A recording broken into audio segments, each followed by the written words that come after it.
হুজুর জান্নাতের ভেতর আবার শপিং মল থাকবে কেমনে? প্রশ্ন আসতে পারে না? সহিহ মুসলিমের বর্ণনা, ইন্না ফিল জান্নাতি লা সুকান, জান্নাতের ভেতরে বিশাল এক শপিং মল থাকবে। এটা বোধহয় আমাদের বসুন্ধরা শপিং কমপ্লেক্সের মতো হবে, যমুনা ফিউচার পার্ক। দুবাইতে যে একটা আছে বিশাল শপিং মল, মালয়েশিয়ার মিড ভ্যালি, এগুলোর মতো হবে মনে হয়। কত বিশাল যে শপিং মল হবে। সহিহ মুসলিমের বর্ণনা, প্রতি শুক্রবারে সব জায়গা থেকে বন বন করে মৌমাছির মতো জান্নাতীরা ওই শপিং মলে শপিং করতে আসবে।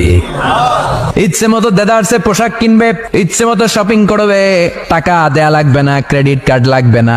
সুবহানাল্লাহ পড়েন। ইচ্ছে মতো শপিং করবেন। দুনিয়াতে একটু কষ্ট করে হালাল উপার্জন করে খেয়ে যান। আল কানাআতু মিনাল ইসলাম, অল্পে খেয়ে তুষ্ট থাকা আর আল্লাহ শুকরিয়া করা, এটার নামই ইসলাম। অল্প খাও, অল্প পড়ো, অল্প জমাও, অল্পের ভেতরে বরকত ঢুকাই দিছে কে? অনেকে দেখবেন অনেক খাই খাই নাই নাই করে, এটা যাদের স্বভাব তাদের কখনো বরকত হয় না। অল্প খাবেন, অল্প পড়বেন, আর হালালের সাথে সম্পর্ক করবেন।